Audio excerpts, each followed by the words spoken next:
Mark ends the gospel as he began it. These are sort of bookends at the beginning and end of the gospel. In chapter 1, Jesus is declared to be the Son of God by his Father.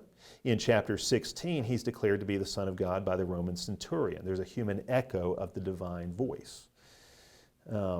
In chapter 1, the heavens are ripped open. That's actually the word that's used. The sky is torn open at his baptism. In chapter 15, the temple veil is ripped open. It's the same word is used for the ripping of the heavens at his baptism, is used for the ripping of the temple curtain at his death. So that immediately when you see that kind of thing, you want to start to look for connections between his baptism and his crucifixion, and the sky being torn open and the curtain being torn open. Okay, what happens when Jesus dies on the cross? If the temple curtain is torn open, and we've already had a passage in Mark's gospel where the sky is torn open, what does that mean? It means now we're going to have access to the heavenly sanctuary. What you do then is you take the whole book of Hebrews and you insert it into that, because that's what Hebrews is all about, is the opening of the heavenly sanctuary to us through Christ, through this new and living way he's opened up for us by his death. And of course, it's our baptisms. What happens at your baptism? At your baptism, the sky was torn open as well. Water fell on you from above. A hole was punched in that heavenly sea, so now you can enter up into the heavenly most holy place. There are all kinds of connections here that you can make. In chapter 1, Jesus is tempted by Satan in the wilderness. In chapter 15, he's tempted 3 times to come down from the cross. In chapter 1, John the Baptist goes before Jesus, preparing the way of the Lord. In chapter 16, the angel at the empty tomb tells the women, Jesus is going before you to Galilee. He's going to prepare their way. So John the Baptist prepared Jesus' way. Jesus prepares our way. There's a symmetry to the whole book.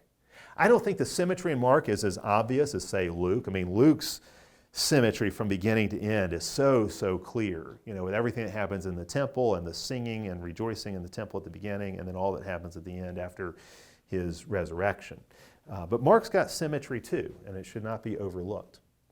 There is a pattern to the healing miracles in Mark. A really fascinating commentator on Mark is Austin Farrar. He brings out a number of these things, and I think some of these are pretty cool, really, when you start to think them through and what they mean. There are various healing miracles in Mark's gospel that really serve as anchor points and really explain what his gospel is all about. We've already seen how the healing miracles really are signs of what Jesus will do for his whole church. But this is interesting, how the miracles and the disciples connect with one another.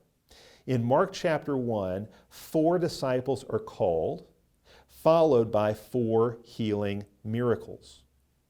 Then Jesus calls another disciple in chapter 2, Levi, and that's followed by a single healing miracle in chapter 3. So you got 4 disciples called, followed by 4 miracles, then another disciple called, followed by another healing miracle. So you're starting to pick up on the rhythms of Mark's gospel, what he's doing. Then in chapter 3, the 12 apostles are listed. 4 of the names have already been given, but 8 names in the list haven't been given yet.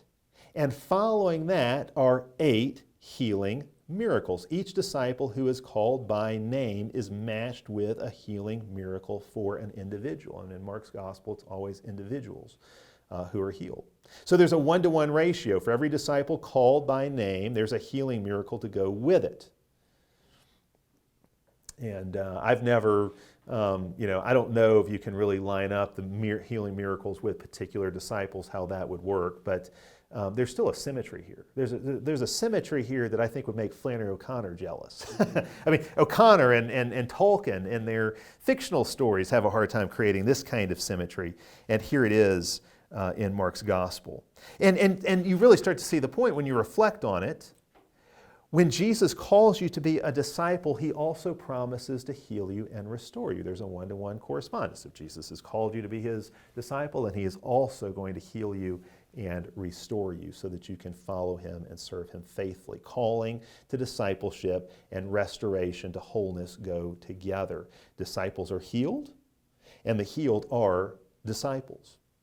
There's something else interesting here. In the first part of the book, all the healing miracles have to do with the body. We could say the body from the neck down. Jesus heals seizures, fever, leprosy of the skin. He heals a man with a withered hand. He heals a man with paralytic legs. He heals a woman with a flow of blood. These are all bodily problems. Hands, feet, skin, all get healed.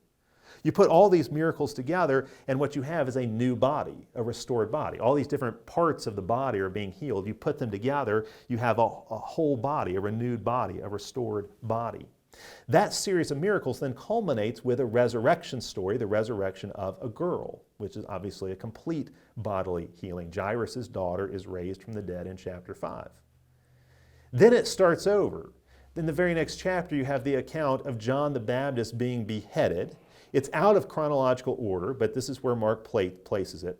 Following that, Jesus does a series of miracles, but every single miracle Jesus performs after the beheading of John the Baptist has to do with healing the head.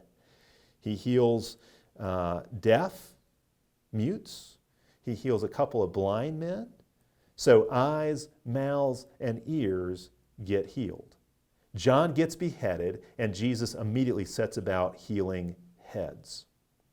You take all those miracles together that Jesus does after the beheading of John, and what do you have? You have a healed head. And of course, that cycle of miracles culminates with another resurrection, the resurrection of Jesus, when the head of the church is raised from the dead. All the miracles leading up to the resurrection point to it. So in the first part of Mark's gospel, you've got a healed body. In the second part of Mark's gospel, you've got a healed head. Now, if you have a healed body and a healed head, what do you have if you put them together? You have a complete human being who's been restored from head to toe. You have a resurrection. You take all the miracles together, you put them all together, you have a resurrection. All the miracles Jesus does for his disciples, the bodily healings and then the head healings, put them together, you have a healed body, you have a resurrection body. I mean, again, things like this don't happen by accident. Mark had lots of healing miracles to choose from. He chose to include these, and in this particular way, in this particular order. Altogether, there are 13 healing miracles in Mark's gospel. Of course, Jesus' resurrection is the 14th, okay, 7 times 2.